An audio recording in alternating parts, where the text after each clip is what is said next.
Acá todos sabemos que la Biblia no es un libro de 3 hojas. Yo no niego la existencia de Jesús, pues para mí él no fue más que un simple humano. Y si tú hablas de que en la Biblia se expresan anécdotas, cualquiera de nosotros, de los que estamos acá, podemos expresar anécdotas. Mucho que decir al respecto. El aborto es un tema complicado. Y vuelvo y repito, me disculpo por las personas que tal vez hayan hecho sentir mal a otros por pertenecer a algún tipo de grupo o demás.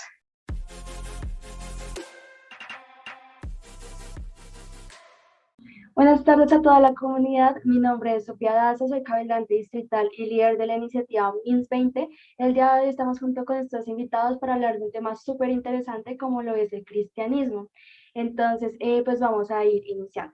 Vamos a empezar por presentarnos. Claro, buenos días a todos. Mi nombre es Sara, vengo como invitada a este debate y estoy encantada de estar acá. Muchas gracias por este espacio. Bueno, mi nombre es Sebastián González, amigo de Sofi, y pues he sido invitado como tal a este debate y nada, sacar lo más provechoso de esto. Mi nombre es Camilo Santos y vengo aquí también como invitado a este debate. Mi nombre es Carolina Franco, también soy invitada a este debate y es un gusto estar acá con ustedes. Entonces, cabe recalcar, la metodología de este debate consiste en una serie de afirmaciones donde se contraponen ideas sobre este tema que es el cristianismo. Entonces, pues sin más, vamos a empezar. Entonces, la primera afirmación es: la existencia de Dios es incierta, ya que no hay evidencia que confirme esta creencia. Claro, pues yo estoy de acuerdo con la afirmación. Cuando hablamos de que algo es incierto, hablamos de que no es preciso. Y pues creo que realmente, aunque se han dicho muchas cosas, aunque se nos han contado muchísimas cosas, pues no hay una prueba científica o una prueba verídica de que Dios exista, ¿no? Siento que es una cuestión ya más como de fe, de que tú creas en la existencia de Dios, de algo superior a ti, y es una cuestión personal. Sí, si se está buscando como tal algo para afirmar que Dios existe o no, o determinar si es incierto, pues simplemente vamos a tener como evidencia lo que es la Biblia, que todo el mundo en su caso sabe que la Biblia existe, y es que la Biblia documenta todo, y no fue escrita netamente por Dios, sino por los hombres. Todo científico en sus investigaciones siempre va a documentar todo lo que va haciendo y en lo que va avanzando. Entonces, de cierta manera, estos avances siempre se van a estar escribiendo o documentando como tal. Tenemos, por nuestra parte, como prueba, de cierta manera, lo que es realmente la Biblia, porque es que lo escribieron muchas personas, no lo escribió un solo hombre. Ok, tengo una réplica respecto a lo que acaba de decir él, y es que a ver, me parece correcto el tener a la Biblia como un estándar para definir o saber si la existencia de Dios es verídica o no, porque podemos observar y analizar completamente la Biblia cómo ésta llega a extraer cierto tipo de situaciones mitológicas que suceden en otras mitologías, y entonces eso es lo vuelve un tanto irónico, y es que la Biblia no es algo completamente, por así decirlo, original, sino que es más como una recopilación y organización de varias creencias anteriores a lo que es el cristianismo como tal. Que varias personas hayan escrito acerca de eso no significa que sea verídico, y ninguna de estas personas son especiales, son solo personas comunes. Si tú lo de la mayoría de los mitos griegos, todos pensamos que son falsos, porque los del cristianismo no lo serían. Es una mitología al fin y al cabo. Pero mira, lo que pasa es que la Biblia en ocasiones busca como mostrar la vida de personas común y corriente para que veamos que realmente Dios puede hacer milagros. Por Dios eso mismo te puede... digo, estos mitológicos, al igual que muchos otros, la mayoría de textos mitológicos, lo que intentan es dejar una cierta moraleja o enseñanza con ellos. Lo mismo con los textos de la Biblia, no están dejando la enseñanza y la moraleja con ellos, al igual que la mayoría de textos mitológicos. No significa que sea una prueba verídica para confirmar la existencia de Dios. Cabe aclarar que, claro, la Biblia fue escrita por hombres, pero fueron hombres que estuvieron iluminados por medio del Espíritu Santo. Son ciertas historias en las que tú puedes ver los milagros de Jesús y puedes ver muchas más anécdotas. Entonces, ¿cómo se podría inventar por completo un libro tan largo? Sí, porque no, acá todos sabemos que la Biblia no es un libro de 3 hojas. La Biblia es un libro súper extenso donde cuenta muchas historias. Tú lo dices porque tú eres agnóstico, por lo menos yo hablo desde el punto de la fe. Creo que acá Sebas y yo, que somos los cristianos, creemos en Dios porque lo sentimos en algún momento en nuestras vidas. Entonces se trata de creer que la Biblia es un libro donde se recopilan esos milagros que hizo Dios por las demás personas. Ahí es la interpretación que tú le des. Vale, pero bueno, al momento de intentar hablar sobre la existencia de un nuevo Dios, se tiene que hablar de una forma objetiva y no de una forma subjetiva como lo es la fe. O sea, que tenemos que dejar de un lado la fe y meternos en un lado más objetivo y no subjetivo, como ya dije. Es muy cierto en cuanto a lo que estás diciendo, que es que tal vez para ti no lo puedas tomar como base en cuanto a la fe. Ok, listo, perfecto. Pero algo que mencionaste es que es una recopilación. Y dentro de lo que dijiste es que es una recopilación de escritos de otras culturas y demás personas. Ahora, solamente quiero preguntarte una cosa, y es que de acuerdo a todo lo que tú has visto y dentro de todas las recopilaciones que nosotros hemos encontrado a través de la historia, ¿cuál es más antiguo? Y te vas a encontrar con que sí o sí, la Biblia está mucho antes que la mitología griega, que la mitología nórdica y que o sea, los mismos dioses egipcios. La Biblia está mucho antes de todo este plan inicial en cuanto a cuentos o lo que tú mencionabas, historias que buscan generarte una enseñanza. O sea, va mucho antes. Si nos paramos sobre esto, vamos a tener que, si de alguna manera la Biblia es una recopilación de algún tipo de escritos y demás, no es netamente de ese tipo de historias que mencionaste, como la griega y demás, porque basándonos en la historia y de acuerdo a lo que se relata, la Biblia va antes que todo este tipo de mitologías. Además, lo que el hombre siempre ha intentado es esta misma pregunta, poder intentar determinar dónde está o dónde se pudiese comprobar la existencia de Dios, o llamémoslo de Jesús en la tierra. O sea, vámonos a Jesús en este punto, en donde vamos a ver que la Biblia nos narra a nosotros que Él estuvo en la tierra, Él hizo milagros, Él hizo muchas cosas, ¿sí? Y luego ascendió. ¿Por qué se han encontrado como tal el sudario de Cristo? Porque eso se encontró. Y como esos ejemplos hay muchos más, en donde tú puedes determinar, solamente como les decía, vámonos a Jesús. Si se encontró el sudario, ¿tú qué me dices con eso? Han hecho análisis, han hecho estudios y demás para comprobar este tipo de cosas, de que Él realmente estuvo aquí en la tierra.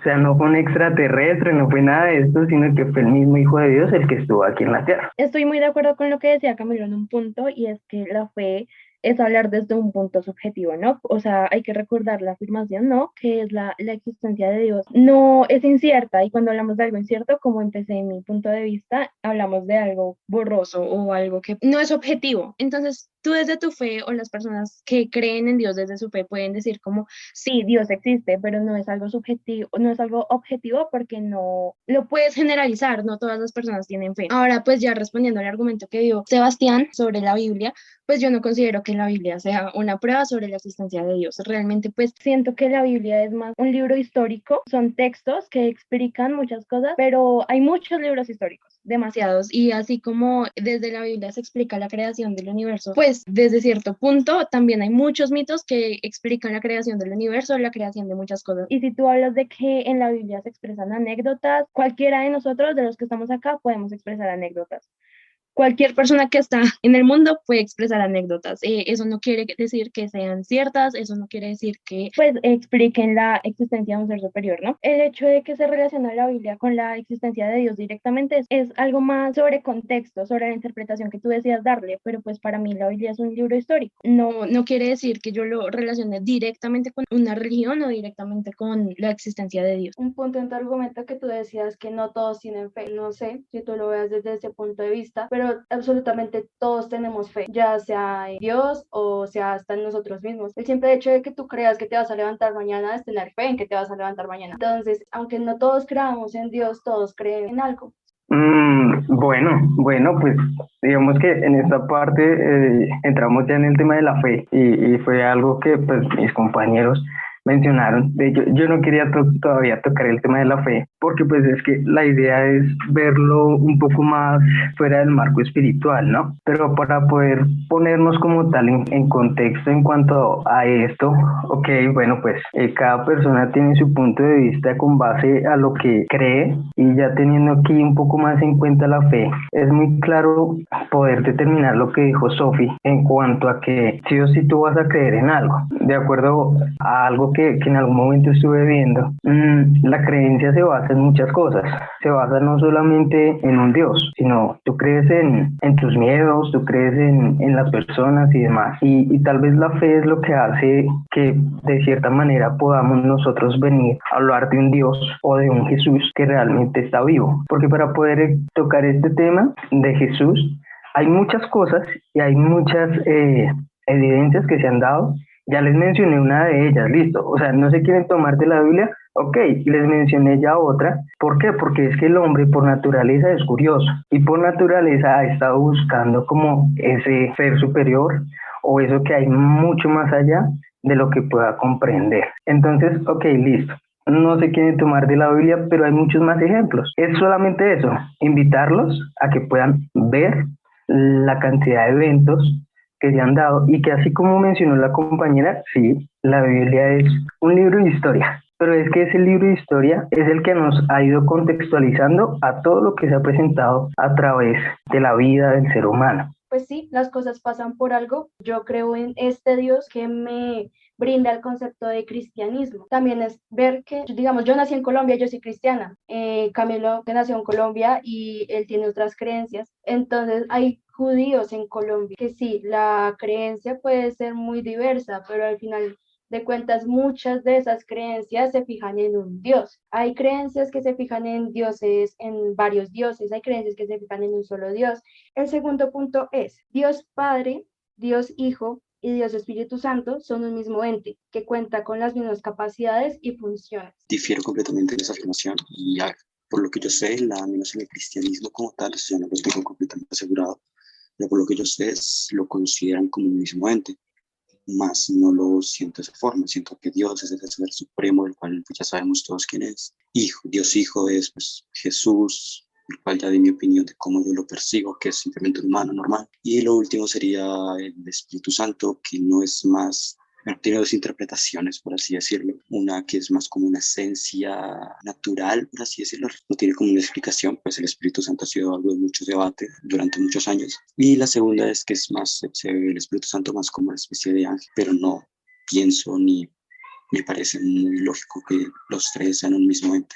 Acá les voy a nombrar algunas de las funciones. Dios Padre, pues ya sabemos que es como el que normalmente le decimos Dios. Es un solo Dios, pero se puede manifestar de diferentes formas. Por eso decimos que es Dios Padre, Dios Hijo y Dios Espíritu Santo. En la Biblia dice que Dios creó al ser humano a su imagen y semejanza. Sin embargo, acá algunos podemos ver a Dios como un ente. Entonces no podemos decir es una mujer, es un hombre. Se han contemplado varias teorías de que Dios puede ser una mujer, tal vez puede ser una mujer. Acá el tema es que se puede manifestar de muchas formas. Por eso los creyentes vemos en Dios un amigo, un hermano, un padre, porque nosotros tenemos todo en Dios. Claro que tienen diferentes funciones y nos venimos a referir de Dios Padre, Dios Hijo y Dios Espíritu Santo. Dios Espíritu Santo es el que, digamos, nos ilumina, a Él es cuando le pedimos, si de pronto vamos a tener una reunión o un discurso que dar, le pedimos ayuda que nos ilumine. Jesús es como nuestro amigo con el que podemos hablar, al que le podemos contar esas experiencias, si estamos bien, si estamos mal. Y Dios Padre es el que sentimos que nos aconseja. Todo eso mediante la fe. Yo que soy la líder de un grupo cristiano, llevo en muchas ocasiones he tenido la oportunidad de predicarles. Yo pido que el Espíritu Santo me ilumine y nosotros creemos que cuando predicamos no estamos hablando nosotros, está hablando Dios por medio de nosotros. Eso es el Espíritu Santo. Génesis es muy claro cuando nos dice a nosotros que el Espíritu de Dios se movía sobre la faz de la tierra. No dice explícitamente Dios se movía, sino dice el Espíritu de Dios se movía sobre la faz de la tierra. Ya ahí tenemos una característica por la cual nos podemos guiar. Jesús viene hecho carne, o sea, no dice Dios descendió, sino dice que su Hijo descendió siendo carne. Y ahí tendríamos dos argumentos. El tercero podría ser cuando Jesús asciende y simplemente dice que Él deja al Espíritu Consolador. Ahora, la gran pregunta es, ¿quién es ese Espíritu Consolador? Y es el que Sophie mencionaba. Es aquel que está aquí para escucharnos en cualquier tipo de petición. La Biblia es muy clara cuando dice que nadie llega al Padre si no es por mí, que es Jesús. Por eso Jesús deja aquí su Espíritu para que Él pueda ser la guía que a través de Él se pueda llegar al Padre. Tal vez suene chistoso, pero es como cierto tipo de capas, ¿sí? En donde sabes que tú estás en un colegio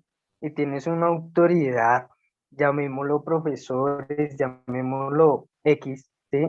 pero en tu colegio hay autoridad, que para poder llegar al rector tienes que decirle al profesor, que el profesor tiene que decirle al coordinador de disciplina. Y a medida que va pasando eso, vas llegando como tal al rector, ¿sí? Pero sigue siendo el mismo colegio. No sé si me hago entender con esta parte. Entonces vamos con el tercer punto. La iglesia discrimina diversos movimientos sociales, como el LGTB+, o el aborto. Ok, pues mucho que decir al respecto.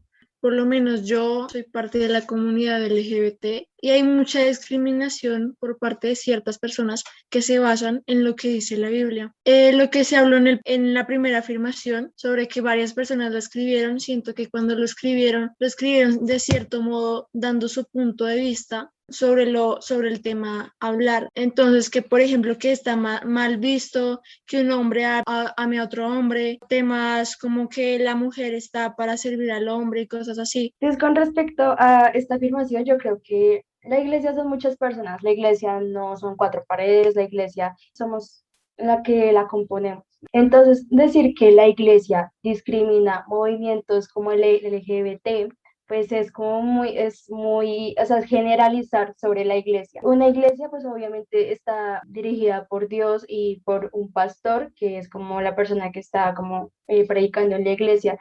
Sin embargo, es más que eso. Somos personas con fe y una persona realmente cristiana cree que todas las personas deben ser respetadas y queridas y amadas de la misma forma. Una persona que pertenezca a la comunidad LGBT o una persona que aborte debe y merece ser igual de respetada y querida, ya sea por la sociedad, y si cree en un Dios, pues debe ser igual querida por Dios. La Biblia dice que hay algunas cosas que de hecho sí están mal vistas. Sin embargo, acá es donde va este punto, y es que acá dice la iglesia discrimina.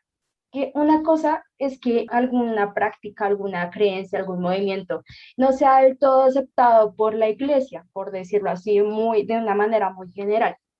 Pero otra cosa es que se discrimine. Otra cosa es que yo me encuentre a una persona que pertenezca a la comunidad LGBT en la calle y yo vaya a pegarle o a maltratarle. Hay personas que lo hacen y lo hacen con el argumento de que son cristianos, pero créanme que ese no es un cristiano. Y porque nosotros los cristianos creemos en respetar a todo el mundo. No importa sus creencias, no importa lo que haya hecho en el pasado, porque creemos que Dios perdona cualquier tipo de acto. También tengo pues varias opiniones encontradas frente a este tema. Creo que estoy de acuerdo contigo, Sofía. Sin embargo, siento que para nadie es un secreto de que muchas personas usan la iglesia como un argumento para discriminar a personas de la comunidad LGBT en este caso, o para discriminar muchas otras personas que pertenecen a grupos específicos o que tienen creencias específicas, ¿no? Discriminar no solamente se refiere a, no sé, ir a la calle a insultar a alguien, ir a la calle a pegarle a alguien. Discriminar en sí significa darle un trato diferente. Aunque decir que las personas que pertenecen o que tienen religión discriminan a ciertas personas es generalizar, siento que podría estar de acuerdo con la afirmación, ¿no? Así como hay personas que no lo hacen, hay personas que sí lo hacen y muchísimas se basan en ese argumento, en el argumento de su religión, en el argumento del cristianismo en sí. Bueno, antes de iniciar, pues digamos como a tocar este punto, llego a disculpar por, llamémoslo, comunidad de cristianos que en algún momento hayan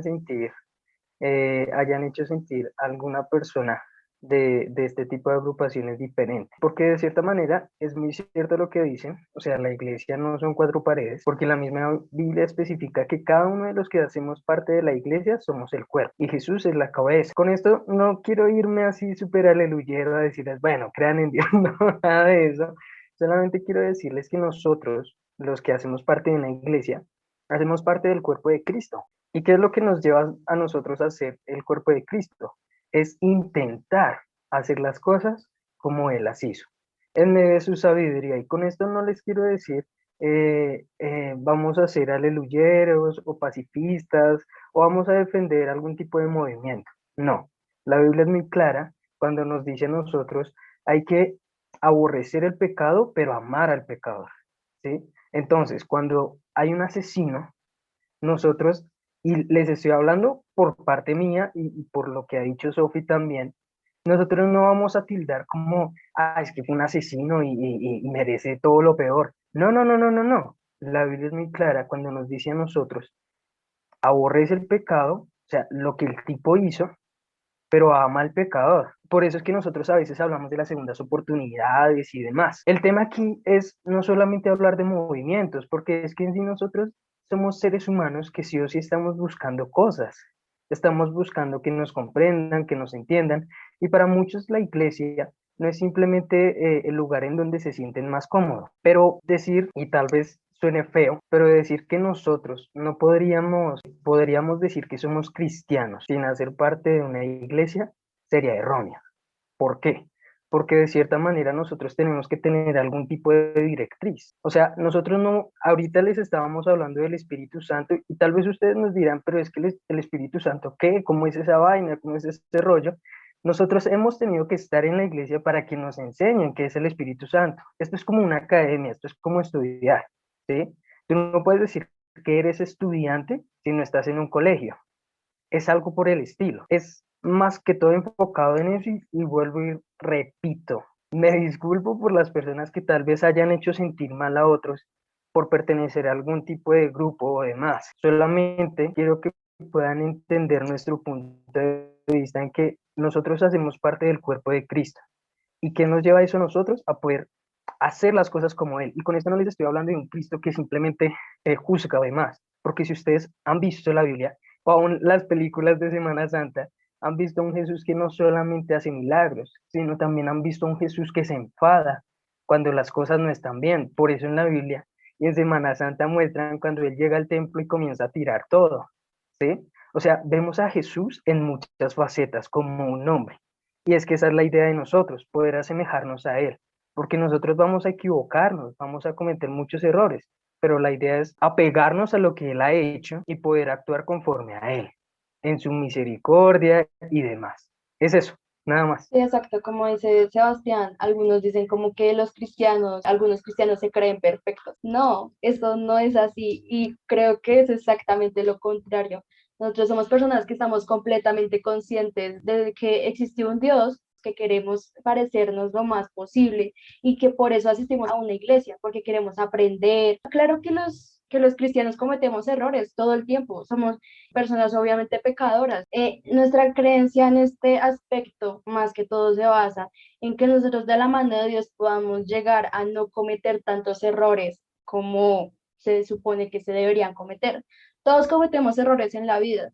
Lo que hace la Biblia y lo que hace la palabra de Dios es llegar como a amar a todos, es llegar como a controlar nuestras emociones. Queremos fijar un cambio en este mundo. Nosotros queremos llevar el mensaje de Dios a las demás personas, porque nos damos cuenta que realmente el mensaje de Dios es un mensaje de amor.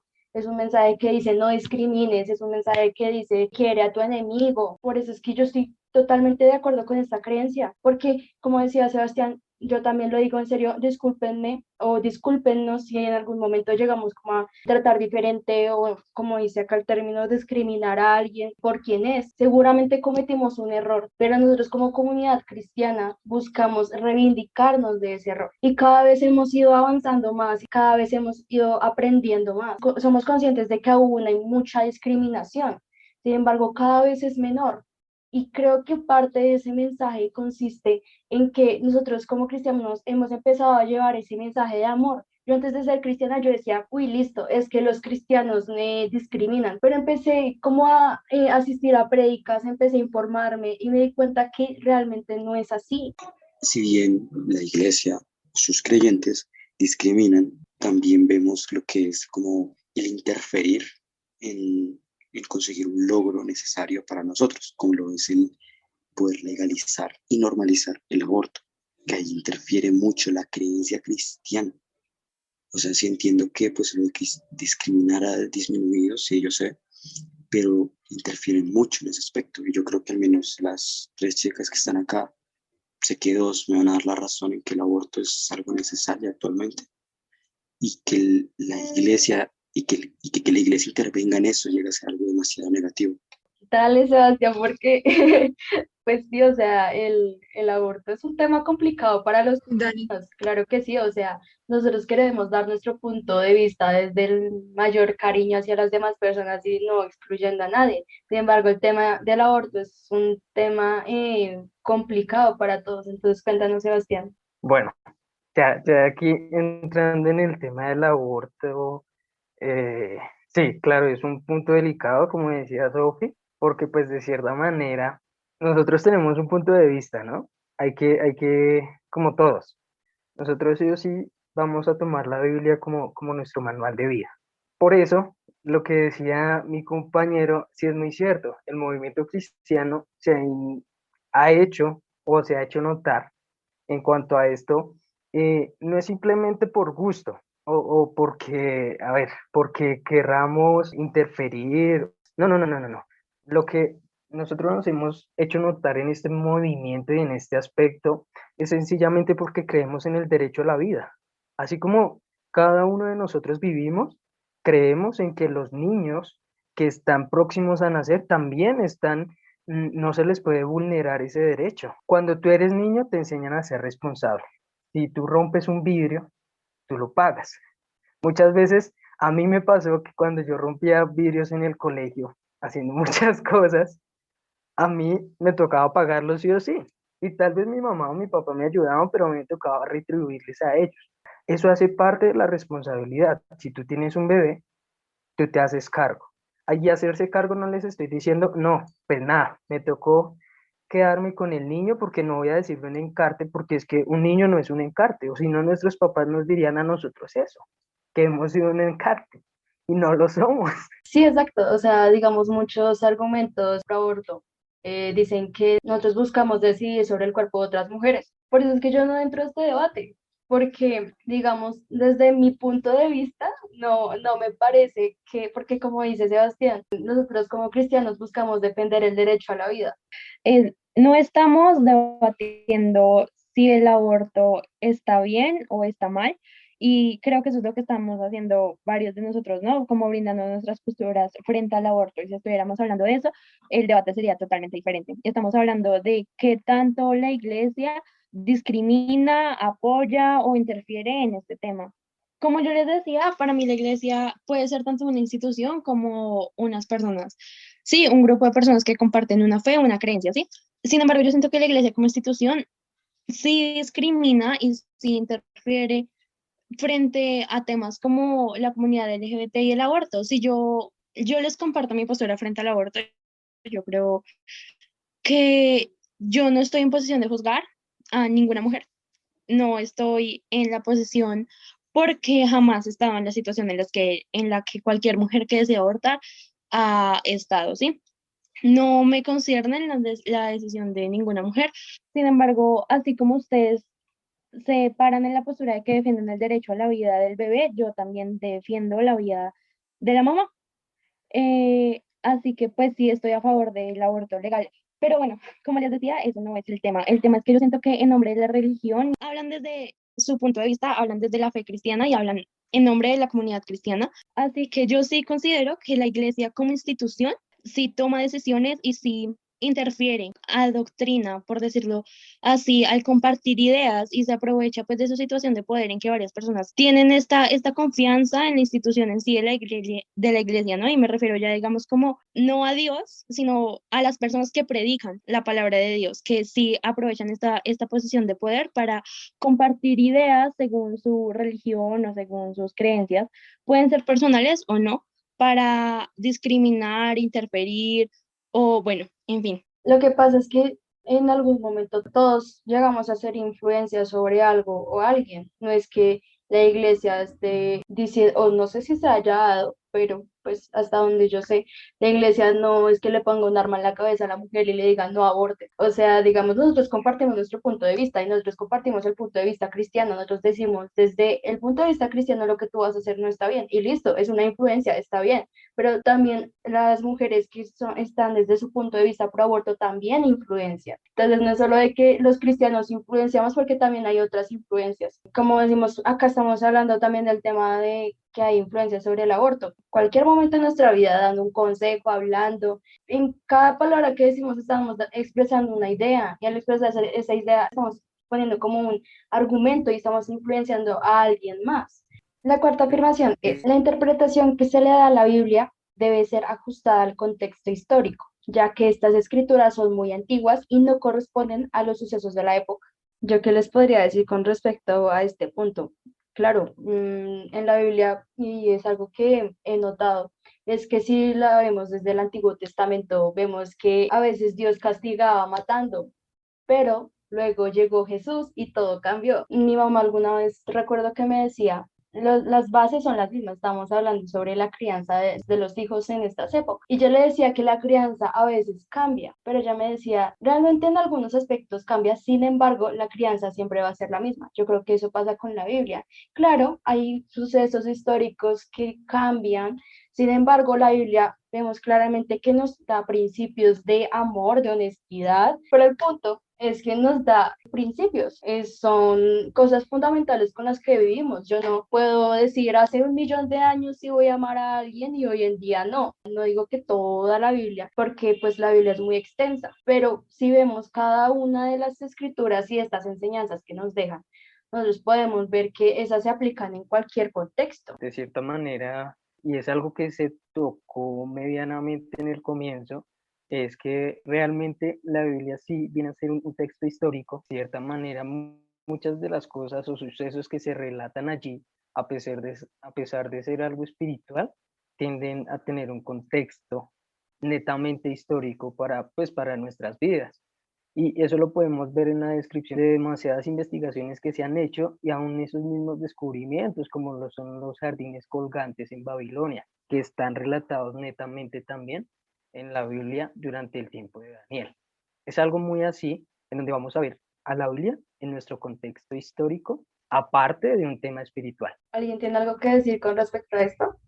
Ok, entonces supongo que todos estamos de acuerdo con que los principios de la Biblia son los mismos. Sí, todos creo. Camilo, por fin estamos de acuerdo en algo. Siguiente, quinto punto y el último. Dios permite que le sucedan cosas malas a la gente buena. A ver, pienso que, aquí se entra lo que nos han enseñado siempre y es el libre albedrío. Y es que, pues, dependiendo de las acciones que yo haga, voy a recibir cierto tipo de consecuencias, pero no siempre tiene que ser así, pues no todo tiene que ser completamente justo, pues la vida nos lo demuestra que no todo es justo como tal, y no creo que Dios tenga que intervenir en lo que hacemos nosotros. Si un ladrón viene y me roba, él está en todo su derecho, pues Dios nos dio el libre albedrío, así que el ladrón o el asesino tienen todo su derecho de venir y matarme o de robarme. Y Dios no tiene que intervenir en eso porque no es su obligación. Es muy cierto, en algún momento en un debate muy similar alguien me decía como se supone que no se mueve una hoja sin que Dios lo permita. Y eso es muy claro. Ahora, cuando hablamos de personas buenas,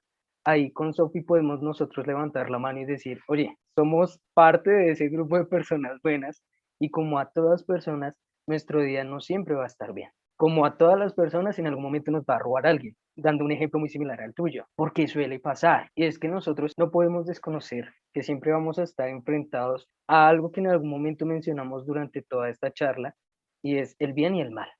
Hay personas buenas, hay personas malas. En algún momento alguien decía que no puede haber bien si no hay mal, o si no todo sería monótono. No hallaríamos bondad donde no hay tristeza, donde no hay aflicción, donde no hay nada de esto. No encontraríamos este tipo de cualidades que nos hacen diferentes a cierto grupo de personas. Cuando pasan este tipo de cosas, es muy cierto que uno muchas veces mira al cielo y le dice a Dios, o sea, ¿por qué a mí? O sea, ¿por qué carajos o sea, me pasó esto a mí? Yo sé, y ahí es donde tú comienzas a tener una charla y le comienzas a decir, pero es que yo no he sido tan malo y comienzas a dar ciertas excusas de muchas cosas que te han pasado. Pero tenemos que ser conscientes también de algo, que Él a nosotros nos dio libertad. Cuando nosotros hablamos de libertad, si ustedes van a Génesis, y aquí vuelvo a ser aleluyero, Él le dice a Adán y a Eva, le dice muy sencillamente, ustedes pueden comer de todos los árboles, menos de este, pero no le dijo de este sí, de este no, de este aquel, de pronto, no, le dijo, este no, pero vayan y coman del resto. Y este es el punto, Él a nosotros nos dio libertad, nosotros somos los que escogemos qué hacemos con esa libertad, si hacemos el bien o si hacemos el mal. Lamentablemente hay muchos que prefieren hacer el mal, ya sea por su situación económica, ya sea por vacíos emocionales, porque todos estamos expuestos a ese tipo de cosas. No quiere decir que porque nos pasen esas cosas, tenemos que responsabilizar directamente a Dios. Si hay bien, también va a haber mal y vamos a tener libertad. eso ya va pues en nosotros directamente. Yo quería hacer un comentario acá. Es que yo me acuerdo que alguna vez en una prédica, mi líder, o sea, yo le hacía la misma pregunta a mi líder. Yo le decía, mi líder se llama Nicole. Yo le decía, Nicole, ¿por qué a veces a las personas buenas les pasan cosas malas? Creo que es una de las más difíciles de resolver. Sin embargo, ella me dice que, o sea, a veces nosotros nos alejamos de Dios y acá hay que tener algo muy en cuenta. Y es que normalmente en la mayoría de cristianos se vuelven cristianos cuando están pasando por un mal momento, porque encuentran fe en Dios. Entonces no se trata de por qué a mí. Entonces tuve que pasar por un momento malo para que esas cosas que me pasaron mal me dirigieran a un momento bueno. ¿Por qué pasó eso? Desde mis creencias es porque me acerqué a Dios. Tuve que tener fe de alguna forma y fue pasando por ese momento difícil. Si yo no hubiera pasado por ahí, probablemente seguiría estando normal o no estaríamos acá, probablemente. Es cuestión de que a veces a los cristianos también nos pasan cosas malas y a cualquier persona claramente le pasan cosas malas. De alguna manera Dios nos quiere llamar, de alguna manera tenemos que acercarnos a Él.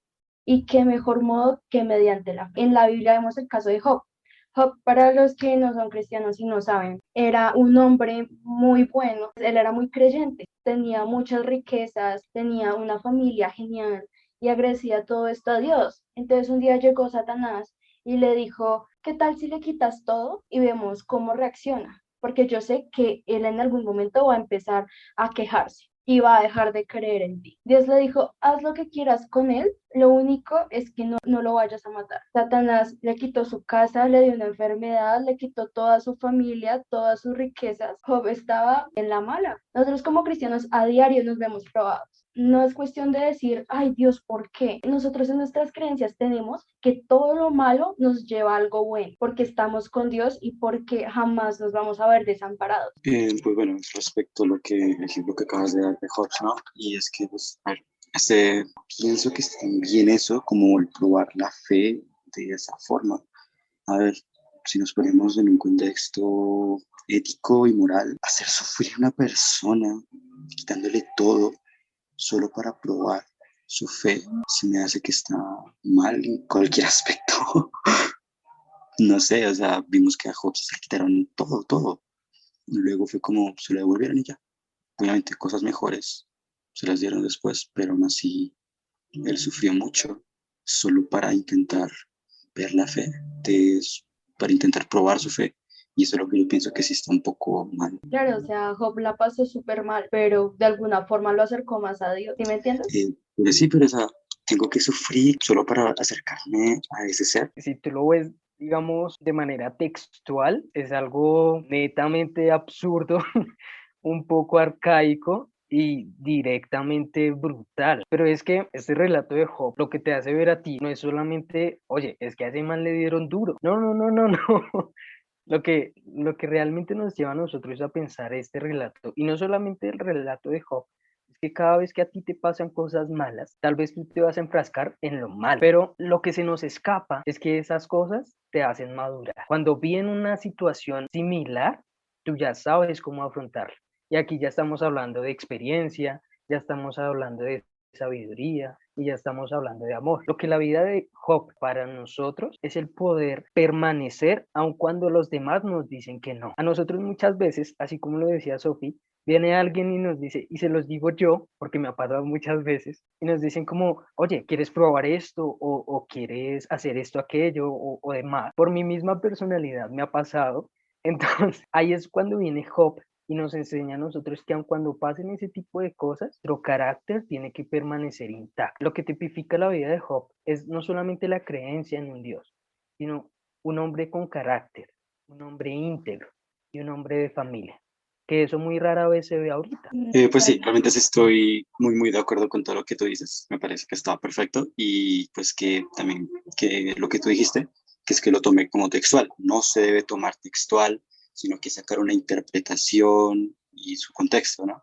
Y muchas gracias a todos por ver este debate hasta aquí. Recuerden que nos pueden seguir en nuestras redes sociales en Instagram como cavilante.sofiadaza, en YouTube y en Spotify como 1020. Recuerden que pensar diferente expande su mente y nos vemos en una próxima oportunidad. Muchas gracias.